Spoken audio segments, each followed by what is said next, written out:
Selamat pagi. Assalamualaikum warahmatullahi wabarakatuh.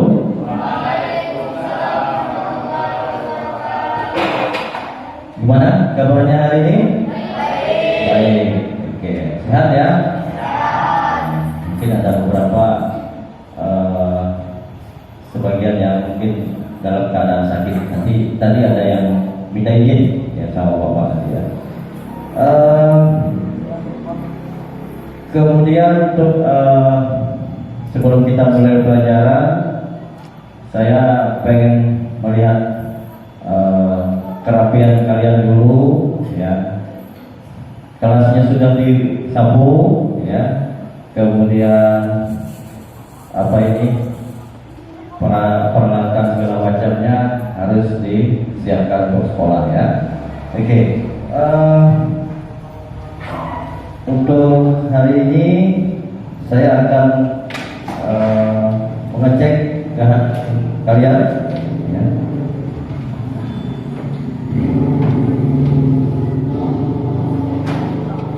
Ahmad Afandi hadir. Alan Danwata hadir. Anugrah Ramadan hadir. Debbie Adelia, Denis Surya Handinata, sakit keterangannya. Indri Astia, Irfan Hidayat, Levi Aditya Saputra, Muhammad Naufal Saputra, Muhammad Rafli Rainadi, Nola Nobita, Nurul Asma, Najwatus Sifa, sakit juga, ada 2 orang yang sakit. Nurgina Kameria, Tazlianor, Wasli Anjani, Yohan Jody Putra, Leo Anggara, siap. Sebelum kita memulai pembelajaran hari ini, ada baiknya kita berdoa dulu ya. Silakan satu orang pimpin doa. Sebelum memulai pembelajaran, marilah kita berdoa untuk agama dan kepercayaan kita masing-masing. Berdoa mulai.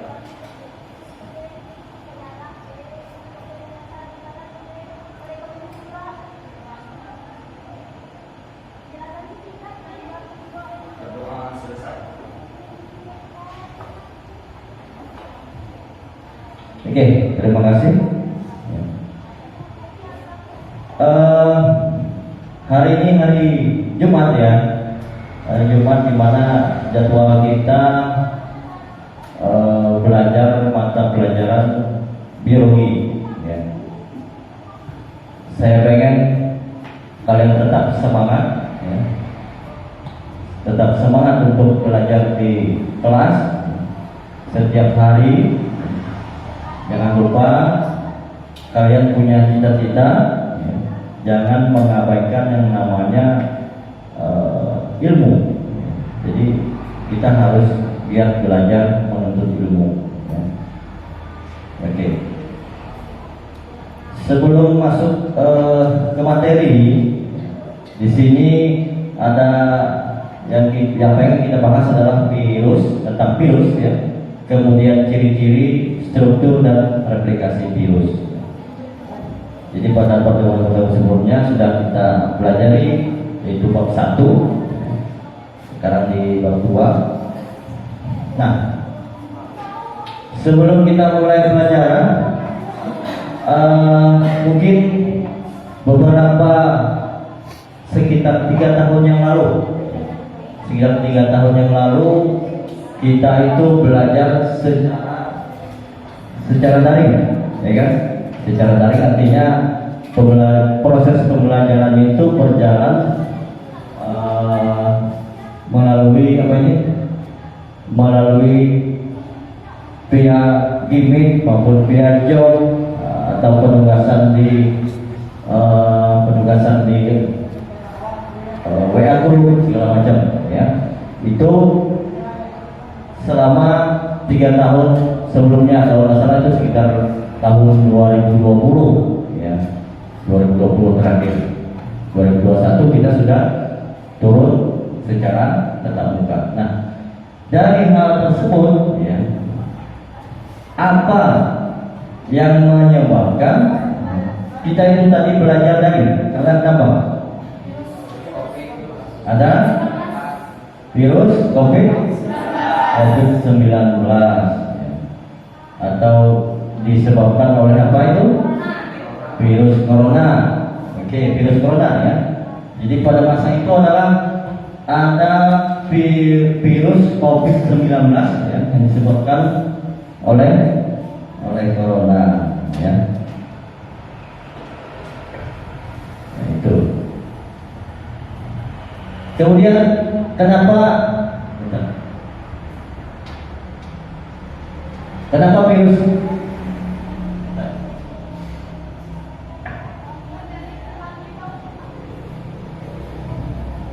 virus corona itu menyerang manusia?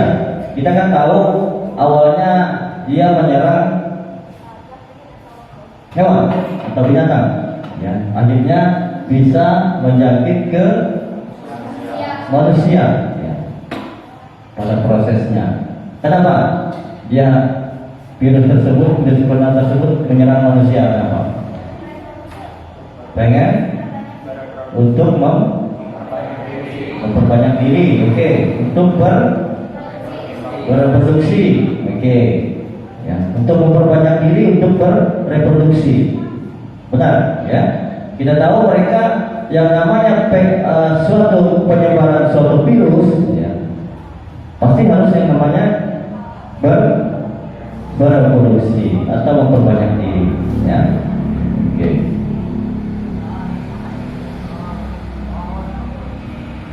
Oke, pada hari ini apa yang akan kita pelajari yaitu adalah tentang virus, ya, tentang virus.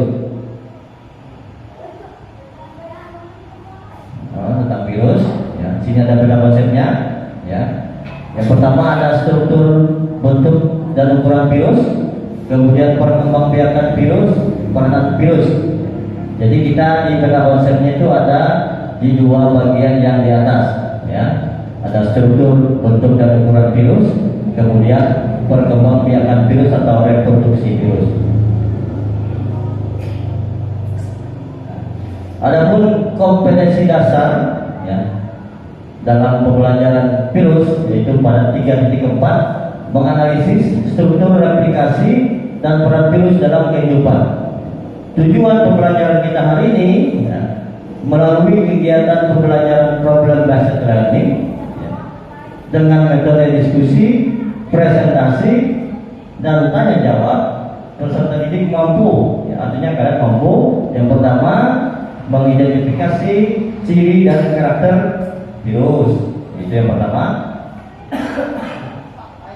Kemudian yang kedua, menjelaskan struktur dan bentuk virus berkaitan dengan fungsinya. Ya, artinya kalian harus bisa, setelah pembelajaran ini harus bisa menjelaskan struktur dan bentuk virus berkaitan dengan fungsinya. Kemudian yang ketiga, menjelaskan proses replikasi virus. Kalian bisa menjelaskan proses yang terjadi dalam replikasi virus. Kemudian yang keempat, membandingkan antara siklus litik dan siklus fisiogenik. Jadi ada dua siklus yang terjadi di dalam replikasi virus.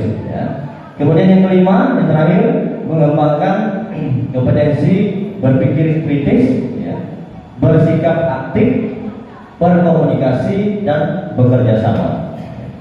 Poin yang kelima ini adalah kalian harus bisa berpikir kritis, memecahkan suatu masalah, kemudian bersikap aktif, berkomunikasi, dan bekerja sama. Itu dalam bentuk tugas kelompok, ya. Saya akan sampaikan sedikit materi ya. Pada satu hari sebelumnya kemarin sudah saya kirimkan modul pembelajaran ya di grup WA ya. Mungkin sudah dibuka semua ya. Nah, coba sambil dibuka.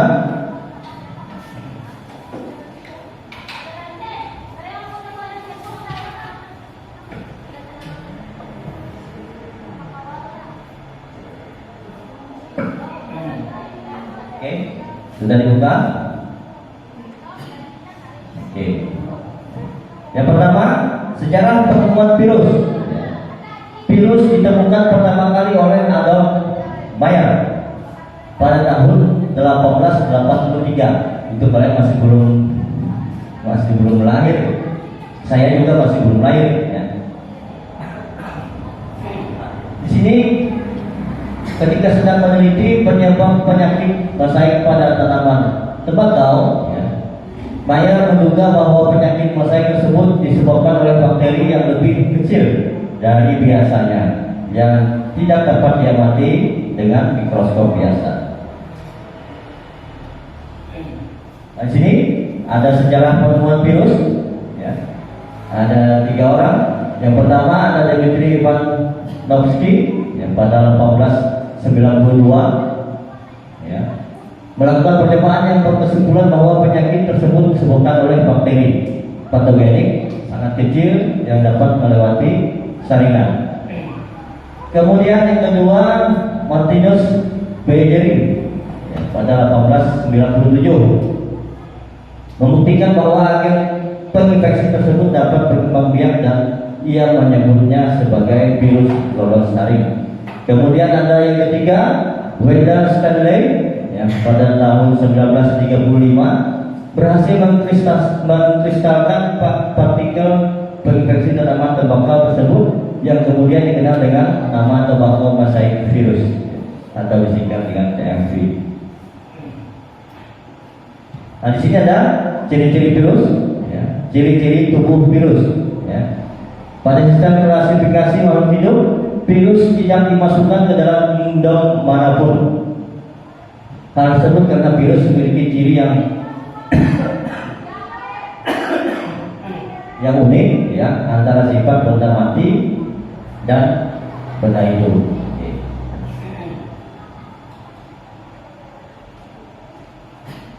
Nah, di sini bisa kalian lihat berbagai macam bentuk virus.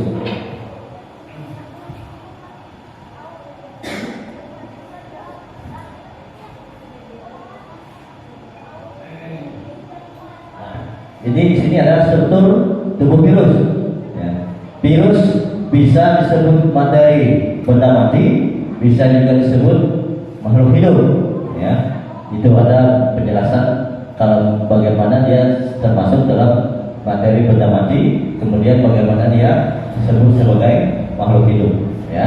Itu nanti bisa kalian lihat di modul pembelajaran. Nah, di sini ada struktur tubuh virus bakteriofag. Ya, yang pertama ada bagian kepala, ada bagian ekor. Di mana di bagian kepala ini ada kapsid, ya, asam nukleat. Kemudian bagian ekor itu ada selubung ekor, serabut ekor, lempeng dasar, jarum penusuk. Ya. Kemudian struktur tubuh virus lagi yang di dalamnya ada kapsid dan selubung ekor dan asam nukleat. Jadi yang terkandung di dalam tubuh virus tadi ada kapsid dan selubung ekor dan asam nukleat. Nah, ini penjelasannya, ya, untuk kapsid dan selubung ekor. Itu bisa kalian perhatikan nanti sambil dilihat di dalam modul pembelajaran yang saya bagikan. Ya.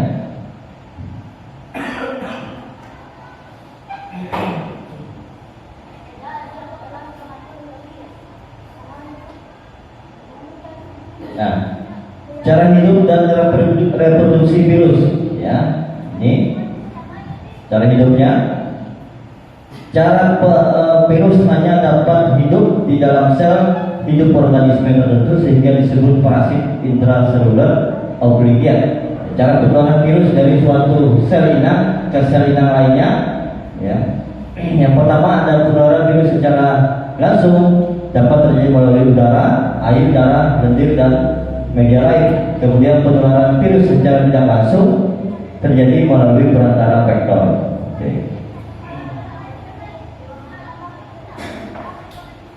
Nah, reproduksi virus di sini terbagi menjadi 5 tahapan. Ada tahap absorpsi, ada tahap penetrasi, tahap sintesis, tahap pematangan, dan tahap lisis. Ya. Kemudian di dalam siklus tadi, ya, dalam proses reproduksi virus itu ada 2 siklus. Ya. Yang pertama siklus litik dan yang kedua adalah siklus lysogenik. Oke.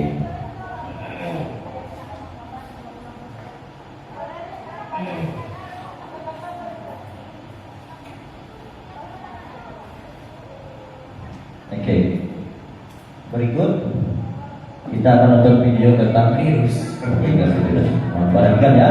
masa dulu membutuhkan satu inang untuk bereplikasi atau berkembang biak.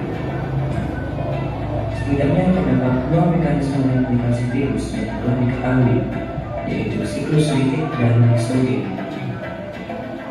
Siklus litik dimulai dari tahapan penempelan virus pada sel inang atau disebut absorpsi, kemudian dilanjut penetrasi, replikasi, perakitan, dan akhir lisis atau pecahnya sel inang. Sedangkan siklus lysogenik ditandai dengan terjadinya integrasi antara genom virus dengan genom sel inang tanpa disertai lisisnya sel inang. Untuk lebih lengkapnya, mari kita simak video berikut ini.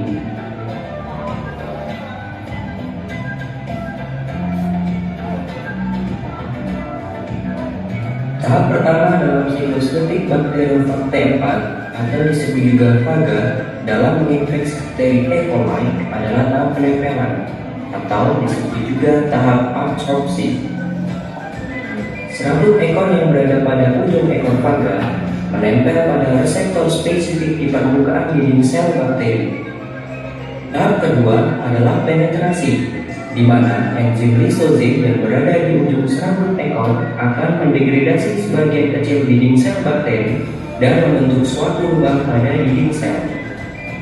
Materi genetik berupa DNA yang berada di bagian kepala faga diinjeksikan ke dalam sitoplasma sel bakteri.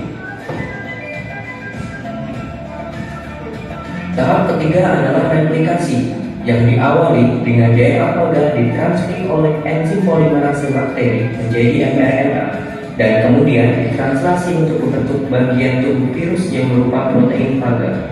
Kemudian DNA faga direplikasi untuk partikel faga lainnya, dan DNA faga juga menjadi template pembentukan mRNA. Bersamaan dengan tahapan ini, terjadi penggandaan DNA faga dan pembuatan protein struktur faga lainnya. Tahap keempat adalah perakitan atau assembly. Saat terjadinya tahap perakitan, DNA faga dikemas di dalam struktur kepala faga dan bergabung menjadi satu dengan struktur faga yang lain, seperti bagian leher dan ekor. Setiap struktur faga bergabung menjadi satu untuk membentuk satu faga baru yang utuh. Tahap kelima adalah lisis, yang ditandai dengan diinduksinya sintesis enzim lysozik oleh faga yang telah matang. Lisisnya dinding sel inang akan melepaskan faga-faga baru ke lingkungan dan akan memulai siklus infeksi baru terhadap sel bakteri lainnya.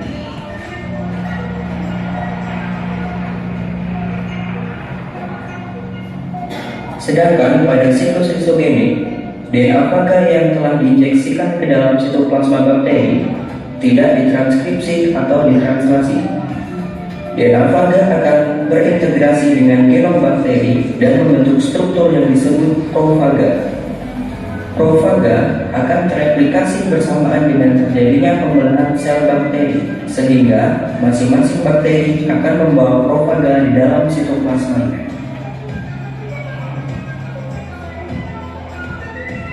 DNA virus pada struktur profaga sewaktu-waktu dapat terinduksi dan menyebabkan terjadinya tahap replikasi siklus litik untuk membentuk bagian-bagian faga yang baru, yang kemudian akan masuk ke tahap siklus litik dan diakhiri dengan pecahnya dinding sel bakteri.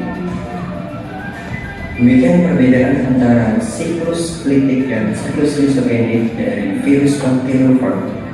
Semoga videonya bermanfaat. Jangan lupa klik like, subscribe, dan share video ini. Terima kasih.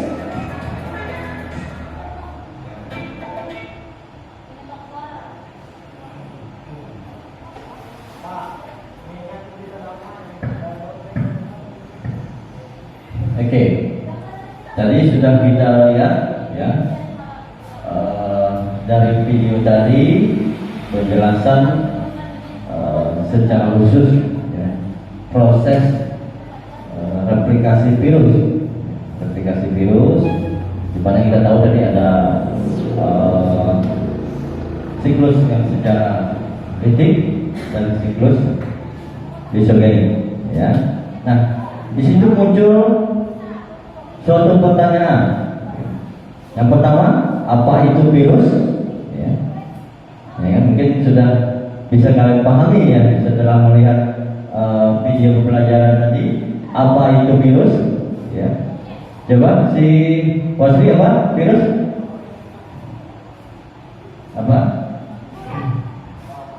Apa sih virus itu? Wasri? Sudah dibaca kan untuk di modul kemarin?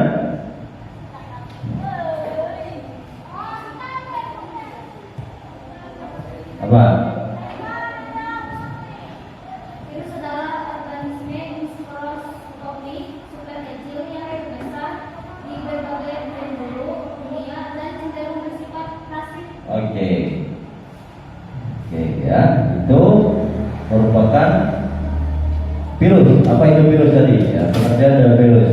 Jadi sudah ada, saya bagikan di modul ya.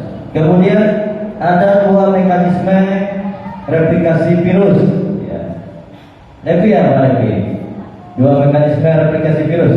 Setelah kamu melihat video tadi apa? Apa tadi?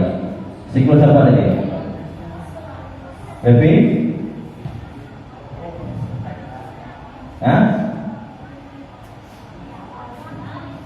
Siklus apa Levi?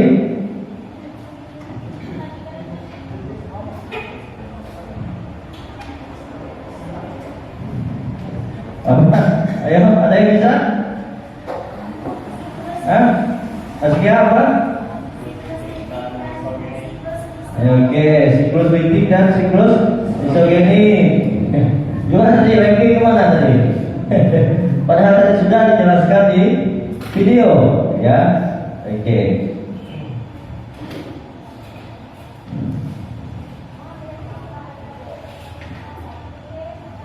Oke. Tadi malam Bapak sudah membagi kelompok ya.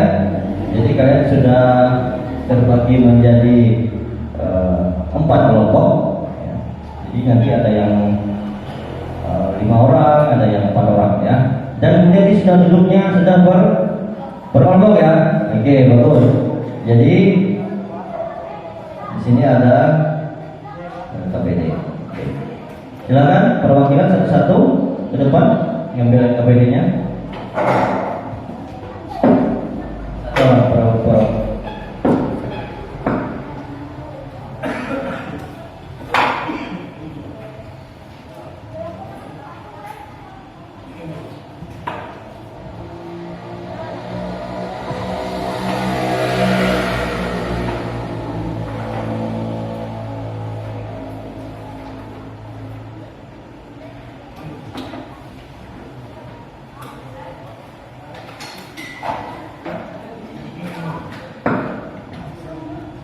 Oke.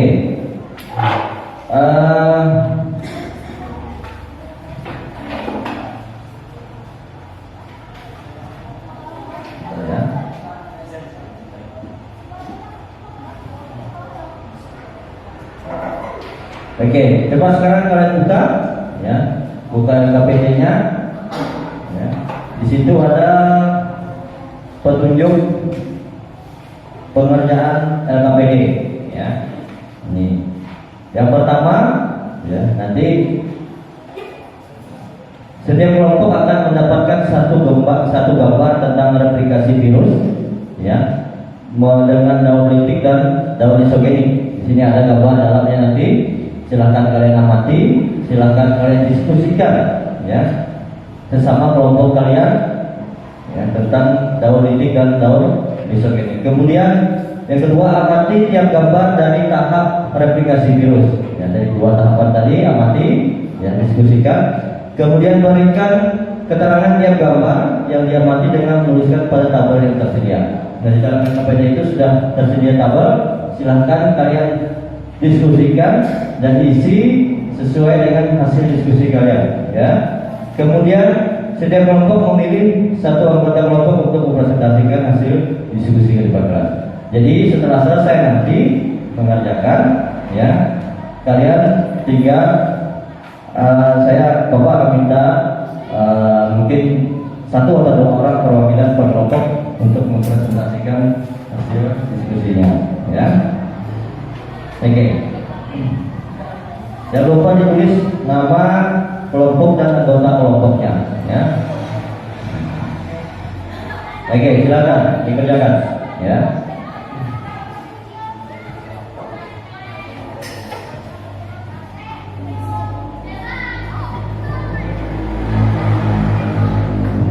Nah, sambil kalian mengerjakan LKPD, Bapak akan tampilkan lagi proses video, ya video proses tentang replikasi virus yang satu, yang berikutnya, ya. Halo semuanya, sebelumnya kita sudah membahas mengenai klasifikasi virus. Nah, pada video kali ini kita akan lanjut membahas mengenai replikasi virus.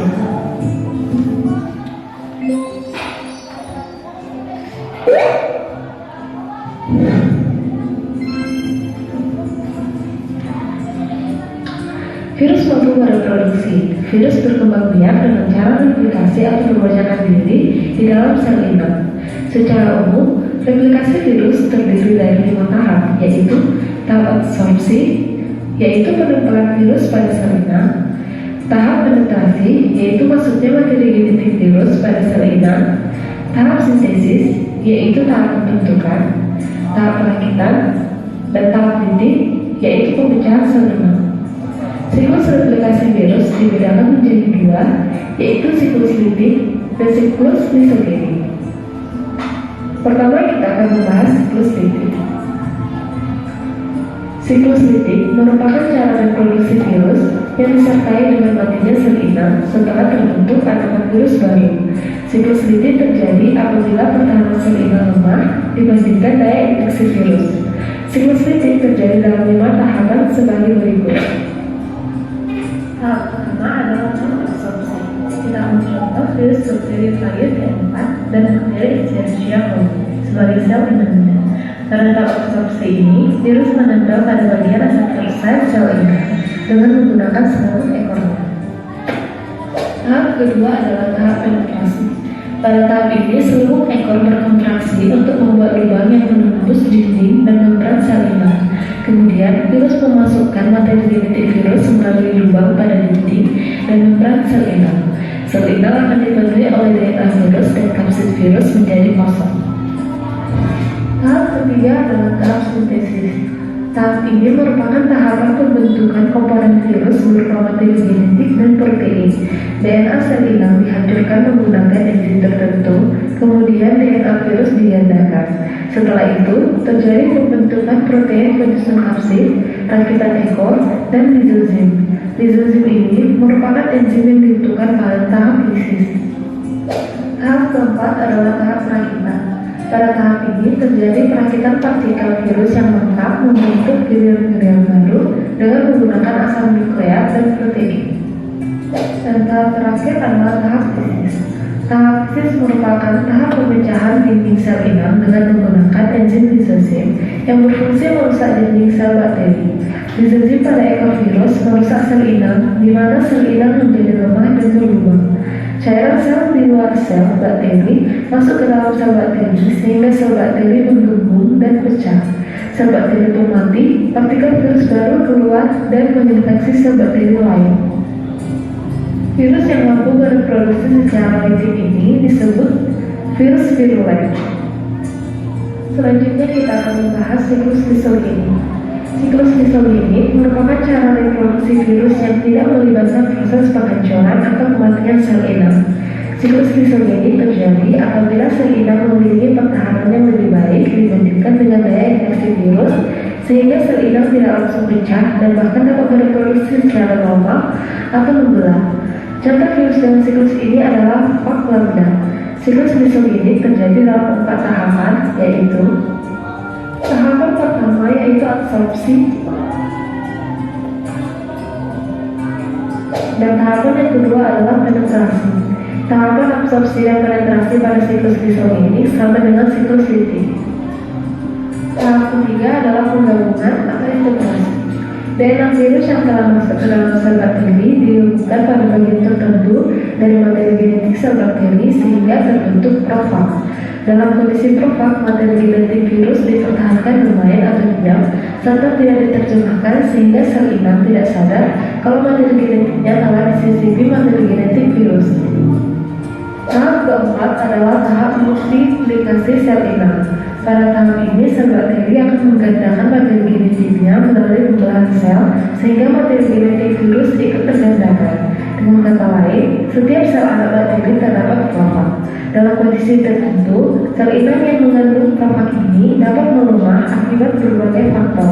Contoh, jika sel terkena sinar UV, maka virus Pak lambda akan terlepas dari materi genetik bakteri dan akan memasuki siklus litik.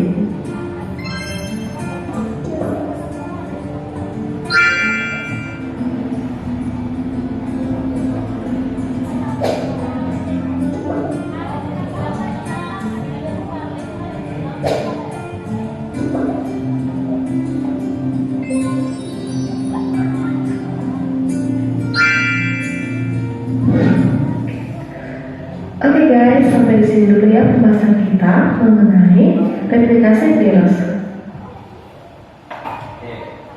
Oke, itu video yang kedua tentang replikasi virus ya.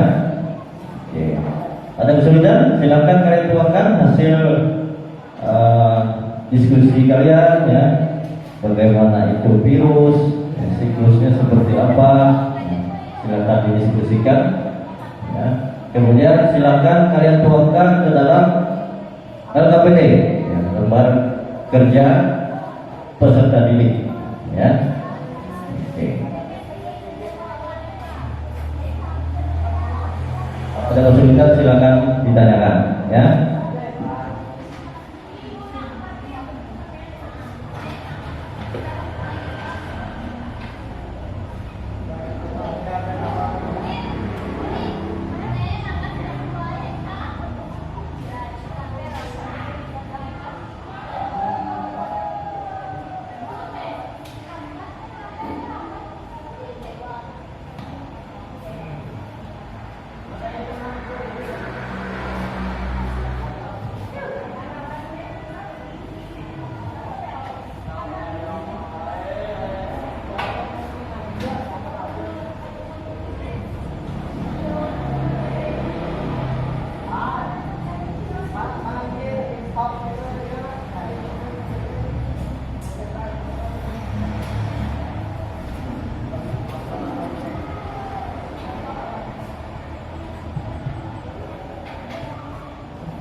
Kalau ada kesulitan silakan tanya ya. Di situ ada tabel siklus litik, jadi kalian tinggal mencari keterangannya, kemudian tabel siklus isogenik, hingga untuk keterangan per fasenya, kemudian diskusi, ada pertanyaan diskusi di situ. Ya.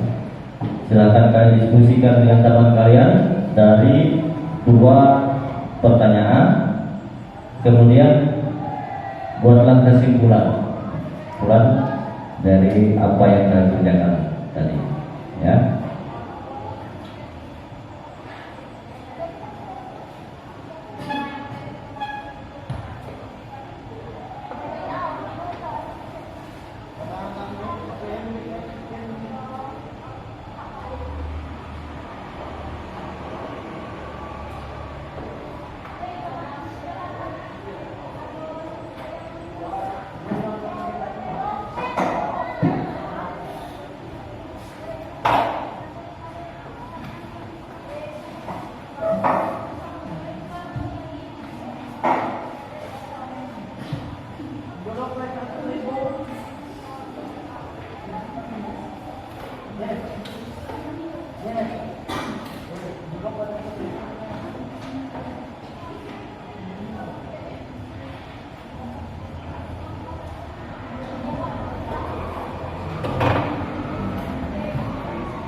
Oke, waktunya sisa 10 menit lagi.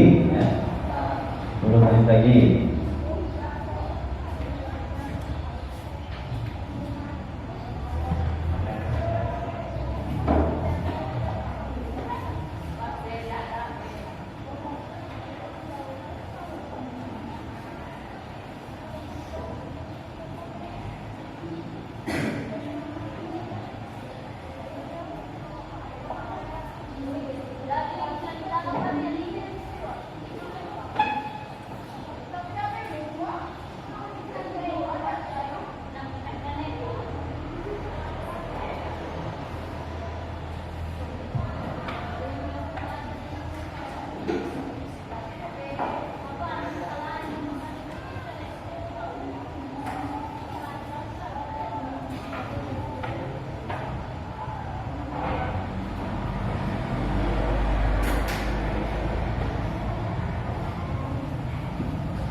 sumbernya bisa kalian lihat ya dari pengamatan video tadi, ya, kemudian dari bahan ajar yang saya kirim kemarin di WA grup kelas.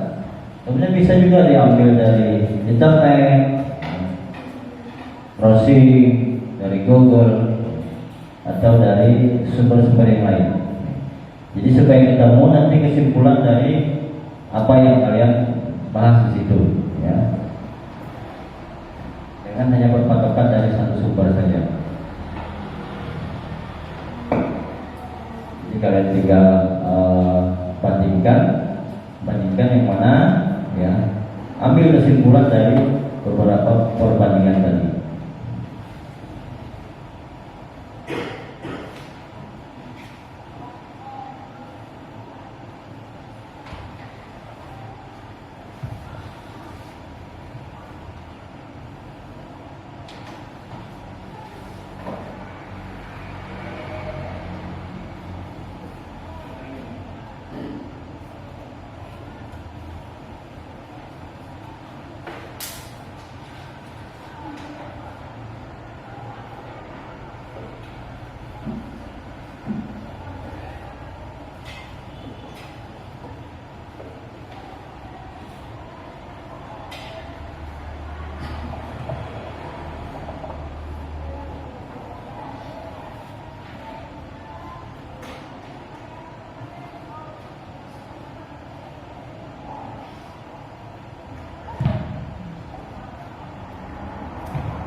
Gimana? Sudah selesai? Sudah ya? Oke. Kelompok satu mana kelompok satu? Oke. Kelompok satu, kelompok dua? Oke. Kelompok tiga? Iya. Dan kelompok empat terakhir ya. Oke. Kalau sudah selesai, Bapak minta 2 atau 3 orang perwakilan, pasti 2 orang perwakilan, maju ke depan nanti untuk mempresentasikan hasil yang dikerjakan di LKPD. Nanti silakan satu yang jadi moderatornya, kemudian satu yang membacakan hasilnya. Ya. Silakan nanti prosesnya, kalau ada yang dari kelompok lain pengen bertanya, silakan tanyakan. Ya, silakan bertanya kepada kelompok yang presentasi. Kelompok 4 sudah? Sudah belum? Belum. Sedikit lagi ya. Kelompok 2? Belum juga. Sedikit lagi. Oke. Kelompok 3 sudah? Oke.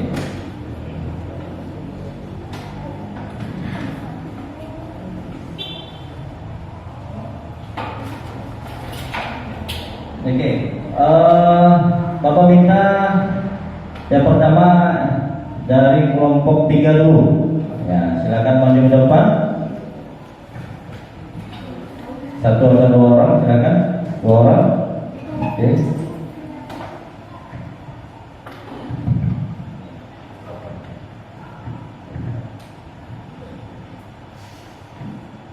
Coba kelompok lain silakan perhatikan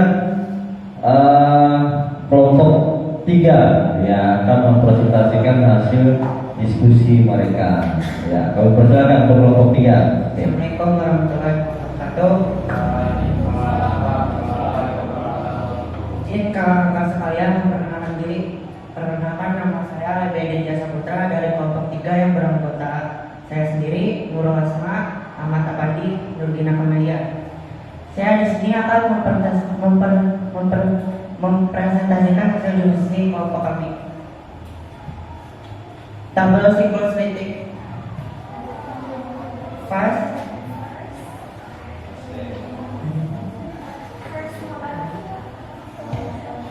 asam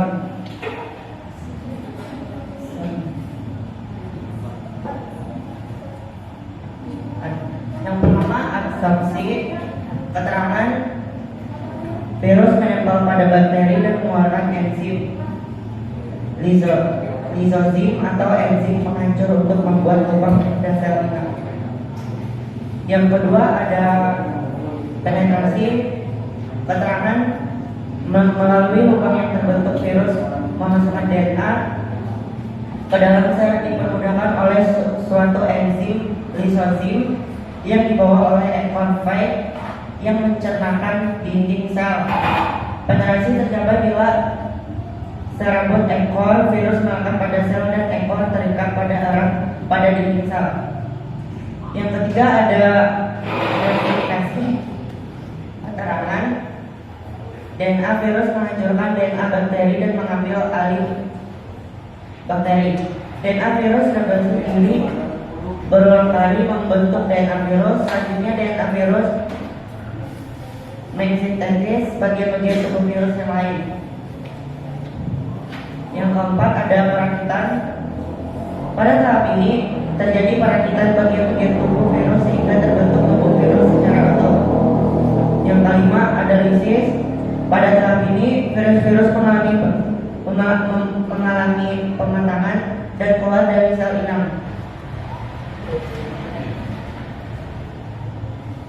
Yang kedua ada tabel siklus ligonestis lisogenik. Yang pertama ada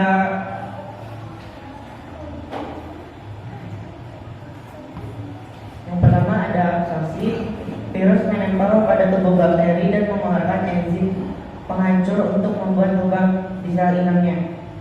Yang kedua ada penetrasi. Pada tahap ini virus sel inang mengeluarkan DNA-nya ke dalam tubuh sel inang. Yang ketiga ada penggabungan.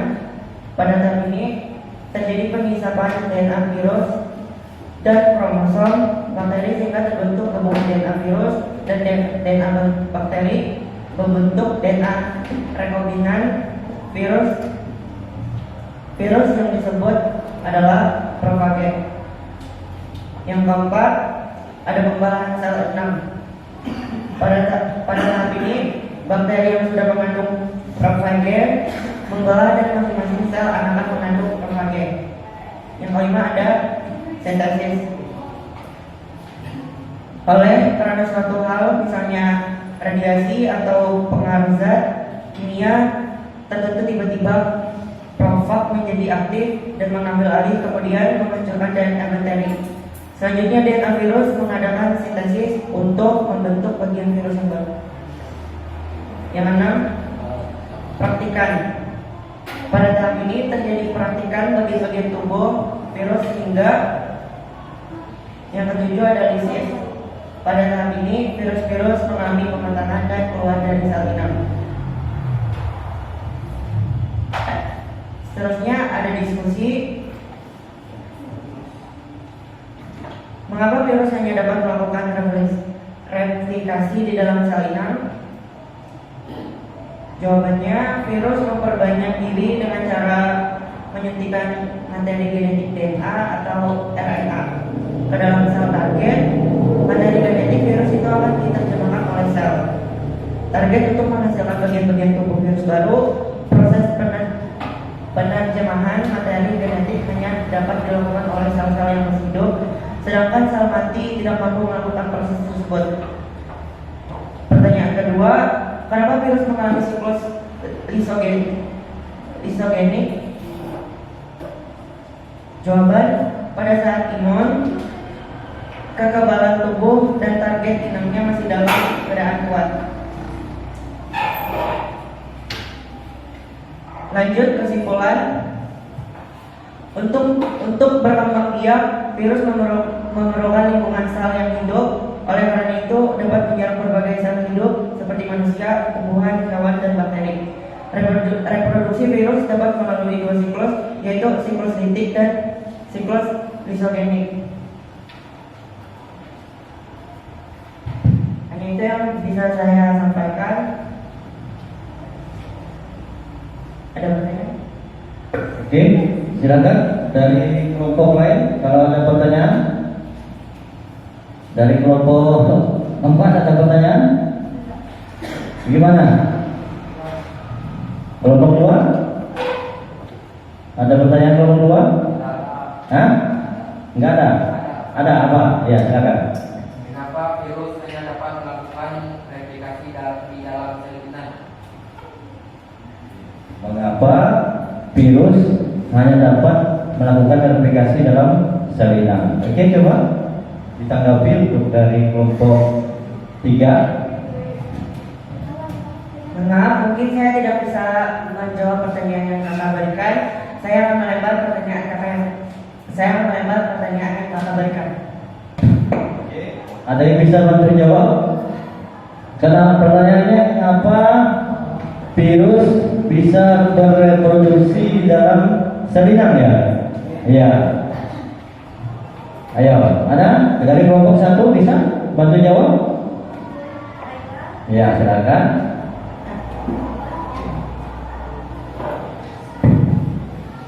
Assalamualaikum warahmatullahi wabarakatuh. Perkenalkan, nama saya India Satria dan ingin menjawab pertanyaan dari kelompok 2. Karena menurut saya virus hanya dapat berkembang biak di dalam sel inang adalah karena virus hanya dapat memperbanyak diri dengan cara menyuntikkan materi genetiknya ke dalam materi sel inang. Mungkin itu sudah cukup jelas untuk para teman-teman sekalian. Sekian dari saya. Wassalamualaikum warahmatullahi wabarakatuh.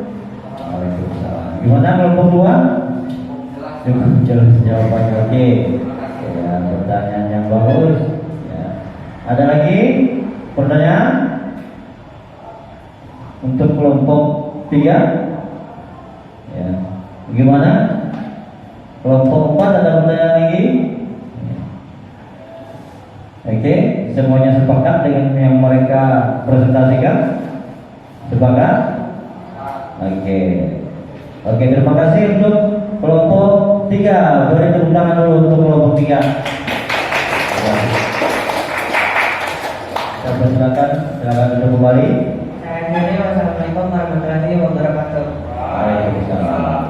Terima kasih untuk kelompok 3. Ya. Bagus, ya sudah bisa menyampaikan hasil diskusinya ya, di depan kelas. Oke, Saya minta mungkin ada beberapa sedikit pertanyaan, perbedaan mungkin ya.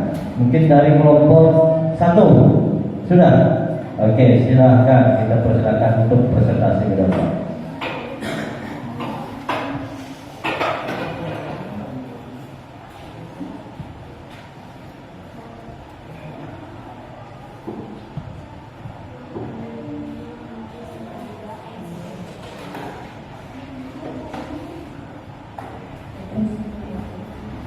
Assalamualaikum warahmatullahi wabarakatuh. Selamat pagi semuanya, saya perwakilan dari kelompok 1 India Yakla Karama bersama Mas Anjani, juga dua anggota saya yang lain, Leo Anggara dan Muhammad Taufa Saputra akan mempresentasikan hasil kerja kelompok kami.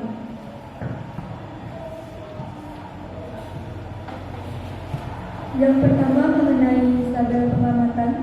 Pada bagian pertama yaitu absorpsi, ada dengan keterangan virus menempel pada bakteri dan mengeluarkan enzim lisozim atau enzim penghancur untuk membuat lubang pada sel inang.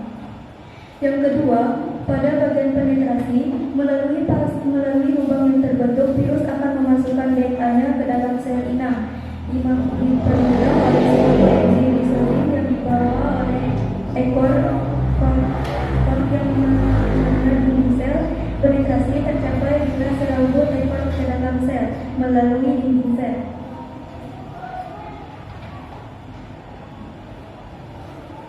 Pada fase ketiga yaitu replikasi, DNA virus menghidrosi dan menggunakan materi genetik sel inang untuk membuat asam nukleat hasil dan protein komponen virus. Pada fase keempat, perakitan, asam nukleat atau protein hasil sintesis dirakit menjadi partikel virus yang lengkap sehingga terbentuk virion yang baru. Lalu yang terakhir, pada fase lisis, virus menghasilkan enzim lisozim, yaitu enzim yang dapat merusak dinding sel inang. Fase-fase yang tadi adalah merupakan fase siklus litik. Yang kedua, tabel siklus lisogenik. Pada fase pertama, yaitu absorpsi, virion yang menempel pada reseptor spesifik sel inang dengan menggunakan sebagai serabut ekornya.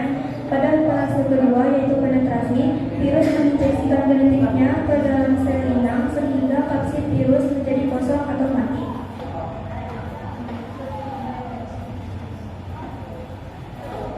Pada fase ketiga, yaitu penggabungan, DNA virus bakteriofag bergabung pada DNA bakteri sel inang membentuk profag. Gen aktif berfungsi mengkode protein sektor ini berfungsi untuk menjaga agar gen profag tidak aktif.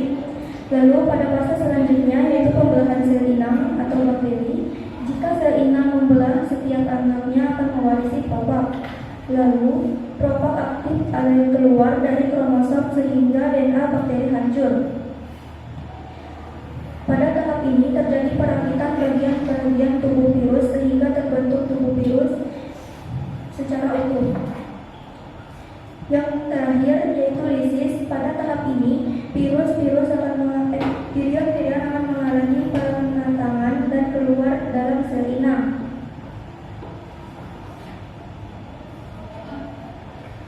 Fase-fase yang dialami oleh fase-fase lisogenesis ini hanya dapat dialami oleh sel yang memiliki ketahanan yang kuat. Berikutnya, kami akan mempresentasikan hasil dari diskusi kami barusan. Menurut kami, tentang mengapa virus hanya dapat merepresikan diri pada sel inang adalah karena virus hanya dapat memperbanyak diri dengan cara menyuntikkan materi genetik atau DNA-nya ke dalam sel target, dan materi akan langsung diterjemahkan oleh sel target untuk menghasilkan bagian-bagian tubuh virus baru. Proses ini hanya dapat dilakukan oleh sel yang masih hidup. Dan kapan virus akan mengalami siklus lisogenik? Pada saat imun tubuh dalam keadaan yang kuat. Kesimpulannya, untuk berkembang biak, virus dan membutuhkan lingkungan yang sel hidup. Karena itu, virus dapat menyerang berbagai sel hidup seperti manusia, tumbuhan, hewan, dan bakteri. yang dapat berlembaga tinggi terbagi menjadi isogenik dan litik. Adakah pertanyaan dari teman-teman sekalian? Ada? Dari kelompok 4. Oke, silakan pertanyaan. Kapan virus mengalami siklus isogenik? Kapan virus mengalami kapan terjadinya virus itu terjadi dalam siklus isogenik ya? Oke, silakan. Kelompok 1. Virus dapat mengalami fase isogenik ketika sel inang itu ketahanannya kuat, ketahanan tubuhnya kuat, ya. Oke, gimana? Kelompok 4? Ya, cukup puas dan jawabannya? Oke. Ada lagi kelompok yang lain? Sudah sependapat dengan apa yang disampaikan oleh kelompok 1? Ya. Sudah sependapat ya? Ada lagi? Silakan. Kalau ada yang pengen bertanya atau mungkin Bapak yang menambahkan pertanyaan satu. Itu kan ada siklus litik dan siklus isogenik. Di dalam proses siklus tadi kan ada terjadi 2 siklus. Ya. Apa sih yang menjadi perbedaan antara kedua siklus tersebut? Coba, saya pengen dengar penjelasan dari kelompok 1. Menurut saya, perbedaan dari siklus litik dan siklus isogenik adalah siklus litik itu akan langsung menghancurkan sel inang, sedangkan jika virus mengalami fase siklus isogenik, akan terlebih dahulu mereka akan berintegrasi dengan sel DNA dari sel inang yang akan perlahan-lahan menghancurkannya, berarti tidak langsung hancur seperti siklus litik. Oke. Ya. Dan tadi semua pertanyaan tadi sebenarnya berkaitan dengan pertanyaan dari kelompok 4. Ya. Masalah yang pertama, misalnya kalau suatu sel inang itu memiliki ketahanan yang kuat gitu ya, maka akan terjadi proses ini. Ya. Begitu juga kalau sel inangnya lemah, maka akan terjadi proses ini. Ya, seperti itu ya. Oke. Ada lagi mungkin pertanyaan untuk kelompok 1? Oke. Kita ada pertanyaan? Ya, kita kasih aplaus dulu untuk kelompok 1. Terima kasih untuk kelompok 1. Ya. Sekian presentasi dari kelompok kami. Wabillahi taufiq wal hidayah. Wassalamualaikum warahmatullahi wabarakatuh. Waalaikumsalam. Oke.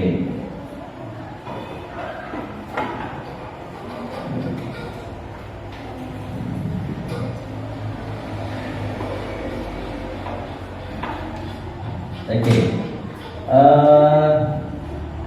Dari pengamatan KPD kalian, ya, dari hasil diskusi, dari berbagai macam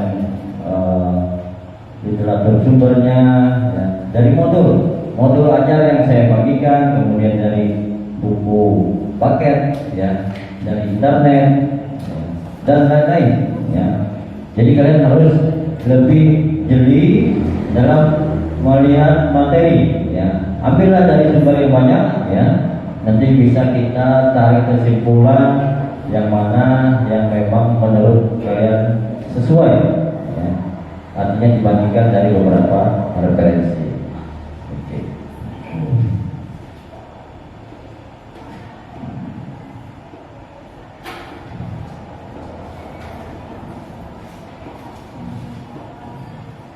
Oke. Jadi untuk yang kelompok 2 tadi hasilnya bagaimana? Apakah sudah sama atau sesuai dengan apa yang sudah dipresentasikan oleh kelompok 1 dan kelompok 3? Ya, sudah ya, sudah sesuai ya. Oke. Gimana untuk yang kelompok 4? Sudah sama, kurang lebih sama ya. Oke. Oke, berarti dari yang disampaikan oleh kelompok 1 dan kelompok 3, ya, kita bisa kasih apresiasi, ya, bagus sekali, ya, sudah bisa menyampaikan dari apa yang mereka, dari hasil apa yang mereka diskusikan, gitu ya. Sangat bagus sekali hasilnya. Oke, berikutnya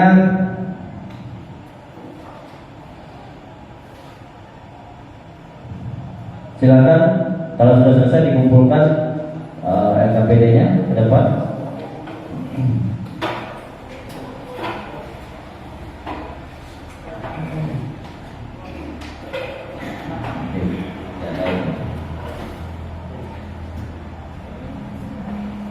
Ada.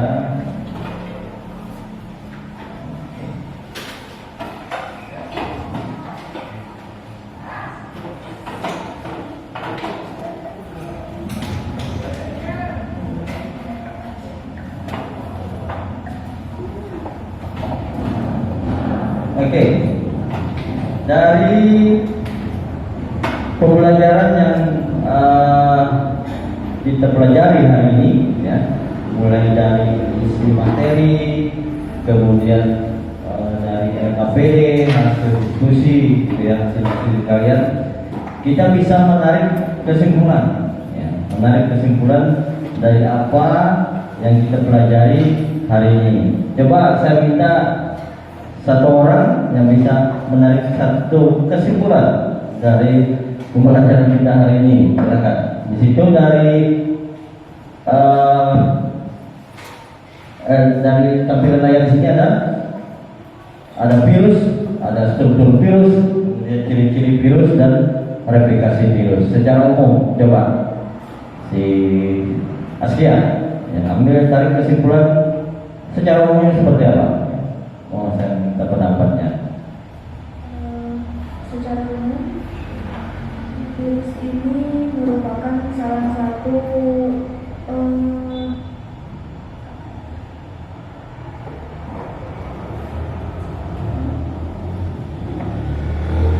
virus adalah suatu makhluk hidup atau makhluk benda mati yang memiliki ukuran yang sangat kecil dengan struktur yang sedikit rumit. Kalau menurut saya, dimulai dari ciri-cirinya serta dengan replikasi virus yang menurut saya kebanyakan dengan peran yang berbagai macam pula. Dan untuk struktur virusnya, Lumayan rumit Pak. Hah? Lumayan rumit menurut saya untuk struktur virus dengan ciri-cirinya serta peranan-peranannya juga. Oke. Kemudian dalam replikasi virus itu ada apa tadi? Ada replikasi virus terbagi menjadi dua, yaitu lisolisis dan isogenesis. Oke. Siklus yang terjadi di dalam replikasi virus itu ada dua, ya. Ada siklus litik dan siklus isogenik. Oke. Dari hasil pelajaran hari ini, ya, dapat kita simpulkan, ya, yang pertama virus di sini merupakan organisme mikroskopik. Artinya virus itu dengan ukuran yang sangat kecil, lebih kecil dari bakteri, ya, lebih kecil dari bakteri, yang tersebar di berbagai penjuru dunia dan cenderung bersifat parasit. Nah, bersifat parasit maksudnya dia bisa hidup melalui sel inang, ya. Dia bisa numpang hidup di sel inang, makanya dia disebut dengan parasit. Jadi dia akan melakukan pengolahan diri, reproduksi dalam sel inang. Kemudian struktur virus, ya. Struktur virus di dalam tubuh virus itu ada bentuk kepala, ya, yang sudah disampaikan dari di awal tadi, ya. Ada ekor, ada leher, ya, dan ada ekor. Nah, di dalam kepalanya tadi ada kapsid, ya, dan ada asam nukleat atau DNA.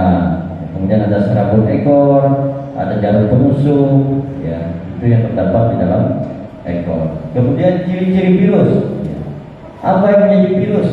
Ya, yang pertama ya jelas virus itu berukuran yang sangat kecil. Kemudian tubuh virus terdiri atas lumbung proton atau kapsid. Ya. Kemudian virus yang mempunyai membran dan organel sel yang penting bagi kehidupan. Kemudian biasanya stabil ya, pada pH 5.0 sampai 9.0. Kemudian virus dapat dikristalkan seperti benda mati.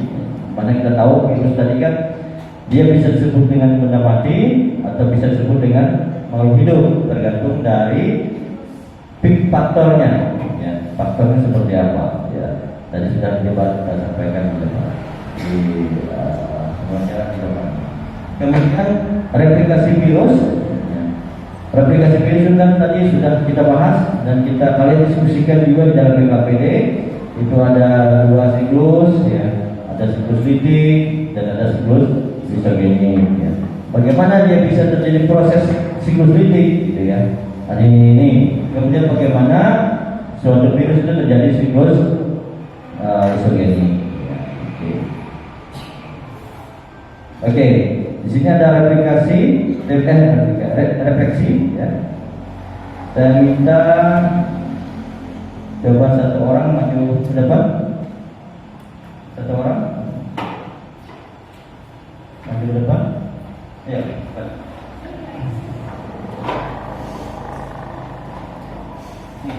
Bagi masing-masing satu orang, bagikan. Satu orang satu ada 2 lembar. Oke, siapkan bolpen kalian, bolpennya. Kita lakukan refleksi pembelajaran hari ini.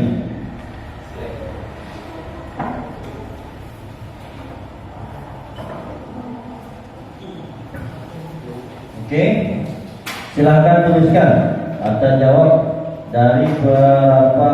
Ada 3 pertanyaan. Yang pertama, refleksinya di sini bisa kalian lihat pertanyaannya di slide.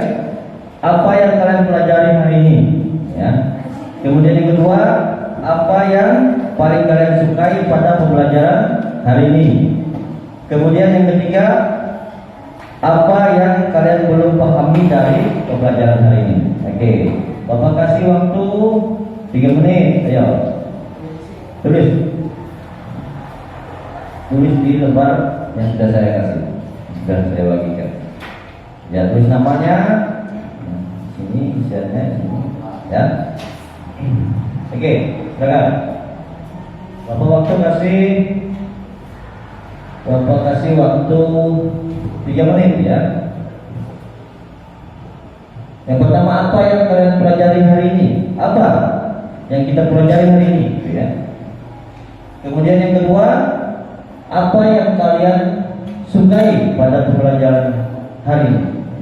Di mananya yang kalian sukai? Kemudian yang ketiga, apa yang kalian belum pahami pada pembelajaran ini? Ya, kalau ada yang masih belum paham, silakan tuliskan di situ.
Sudah?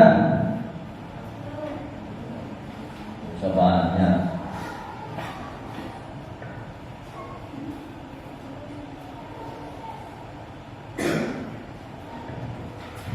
Kemudian di lembar berikutnya, ya, Nomor berikutnya ada evaluasi. Ya. Ada evaluasi, itu ada 4 pertanyaan. Silakan disilang pada pilihan gandanya. Ya. Seperti ada pilihannya A, B, C, D, E. Silakan disilang. Yang pertama di sini soal evaluasinya, perhatikan ciri-ciri struktur organisme di bawah ini.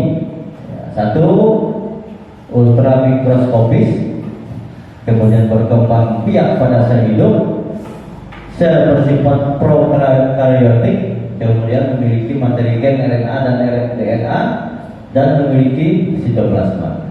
Berdasarkan pernyataan di atas, ciri-ciri dari virus terdapat pada nomor, nah itu bisa kalian pilih dan menjadi cirinya.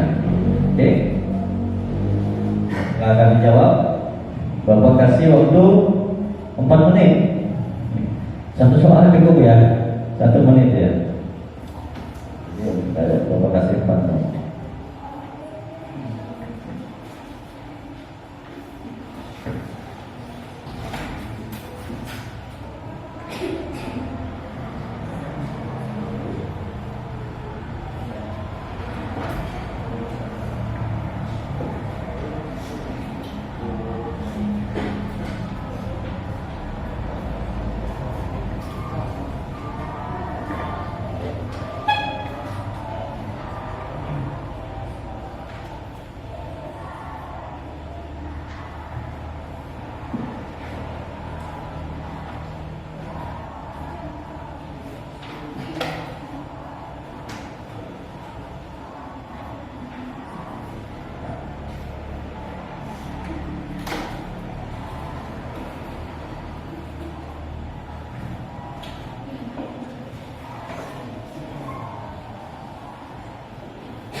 Yang nomor 2,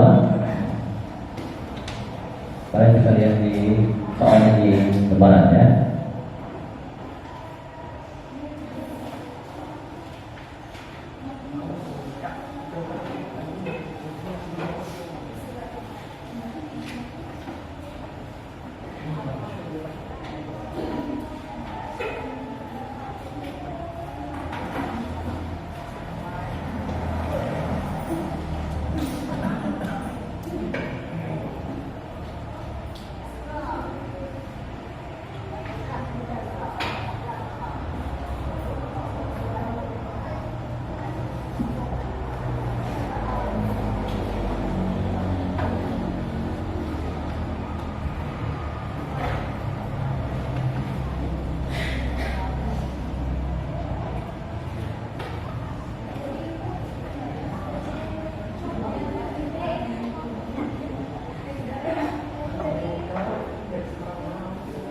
Sudah? Oke, kalau sudah silakan satu orang kumpulkan punya temannya, ya, sambil dikerjakan. Coba satu orang yang mengumpulkan, ya, kumpulkan.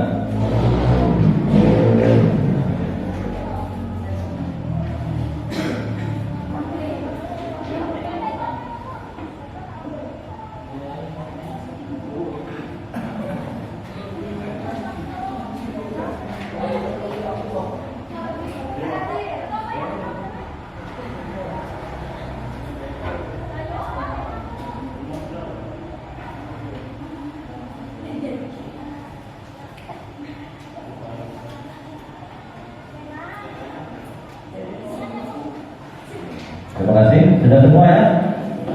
Oke. Iya, silakan, kita depan.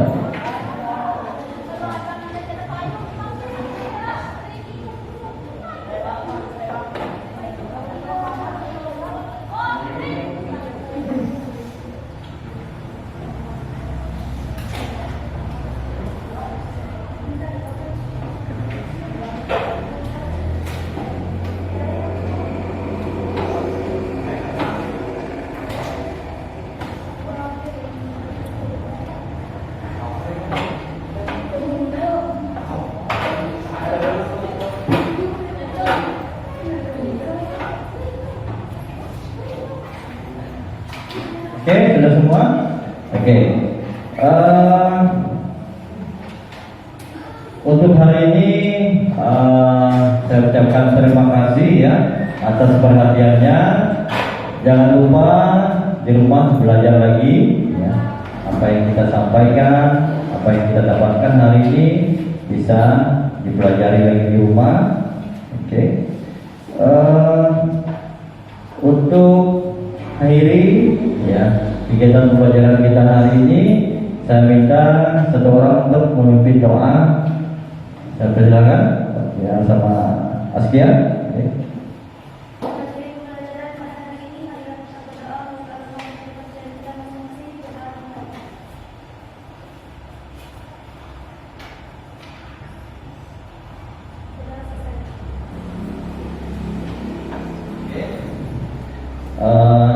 Terima kasih ya. Mudah-mudahan apa yang kita dapatkan hari ini semuanya berkah ya, menjadi ilmu pengetahuan kita. Terima kasih sebelumnya untuk segala perhatian segala macam. Saya akhiri. Selamat pagi. Assalamualaikum warahmatullahi wabarakatuh.